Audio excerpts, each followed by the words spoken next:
we cannot have that good life when people are losing lives in these protests. So we are still calling upon the protesters and the government to come together. We are not saying that any of them is right or wrong, but we are saying they need to dialogue. Why? Because as each one of them says they can't dialogue with each other, property is being lost, and we have already lost some lives. Businesses have actually been grounded, and even if they have nothing political to talk about, let them talk about how do they stop destruction of property? How do they stop the loss of business? Because like now, Mondays and Thursdays, no business is going on in Nairobi. So we request both the government and the opposition to sit down and talk about those things, because it is the ordinary citizen who is suffering. We also request the government to take care of property, because they have the instruments, so that we don't see continued destruction of property. And the police should also practice restraint, because when we hear about the use of live bullets, at least that is not within the law. And also the protesters, when you hurl back a canister to the police, you are escalating the situation. So the protesters, if they have to protest, they should be peaceful. We had earlier on said the opposition should have used other means to look for justice. The last thing we had was about a court case.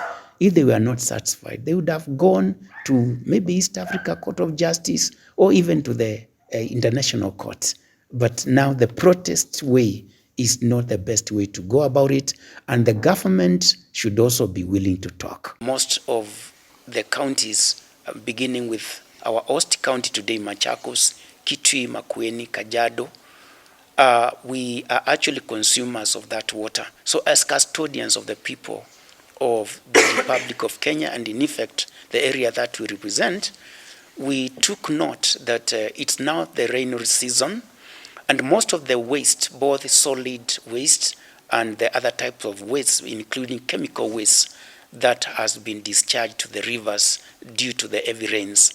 And today we decided to call upon all people who have a responsibility, including the citizens, to desist from polluting that river, even as we look forward to coming up with a good plan on how to clean up the river, not ourselves, but in conjunction and collaboration with the other stakeholders. We are also appealing to citizens, because from our facilitation that we received from the water management authorities today, we had invited experts.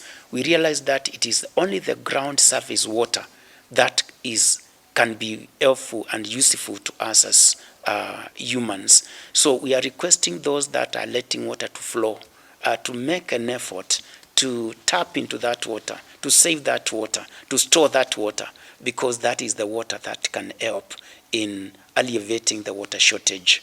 So that is what we agreed upon, and we are calling also the regulatory authorities to continue discharging their mandate, especially the county government of Machakos. And we also request the citizens to follow the law when it comes to issues of drilling boreholes, which we realized that when they hide and drill boreholes without proper authorization, they risk their own lives, because that water has not actually been looked at, it has not been tested, and they might end up consuming harmful elements in that water. Secondly, they are breaking the law, and if they are actually caught, they'll also face the court action. So we request that let's be disciplined enough, even as we continue to look forward to a better environment tomorrow through the Catholic Peace and Justice Department. Kwanza tunamshukuru Mwenyezi Mungu kwa kutupatia maji ya mvua. Tumepata maji ya mvua, na tunahimiza watu wa Ukambani kwa ujumla, na haswa Machakos County, watumie hii nafasi ya kuweza kuvuna maji, kuweka matanki ya kuvuna maji, kwa sababu maji mengi yanateremka yanaenda sehemu za baharini, na bahari haihitaji maji. Kwa hiyo wavune maji, waweze kuwa na matangi ya kuvuna maji. Tumeshaona ya kuwa kama leo ni Thursday, watoto hawakwenda mashule. Tumeshuhudia juzi shule nyingi hazikwenda shule, na leo ni zaidi, hakuna mzazi amepeleka mtoto katika mashule. Hiyo ni moja maendeleo inarudishwa nyuma.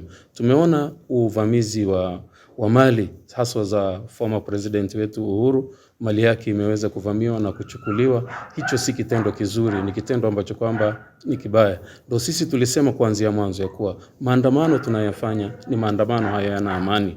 Kitu tunachohimiza sisi kama kwa viongozi wetu wa kisiasa, tunahimiza ya kuwa wakae chini, wazungumze, waelewane.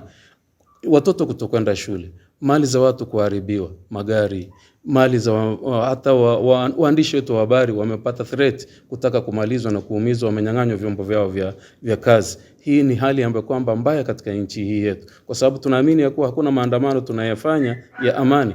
Tunahimiza ya kuwa viongozi wa kiserikali, president wetu na makamu wake, opposition Raila Odinga na watu wake wale wako pamoja, wakae chini wazungumze. Hakuna solution litapatikana pasina kukaa chini. Na hata tupigane miaka 10, miaka 5, tutakuja kukaa chini. Na hapo tutakuwa tumeharibu mali zetu zote katika nchi yetu na hakuna faida yote tutakuwa tumeipata. Tumeshuhudia uharibifu na unaendelea. Tungeomba haya yote yakome, maandamano yakome, watu wakae chini wazungumze, tutaijenga nchi yetu kinamna gani.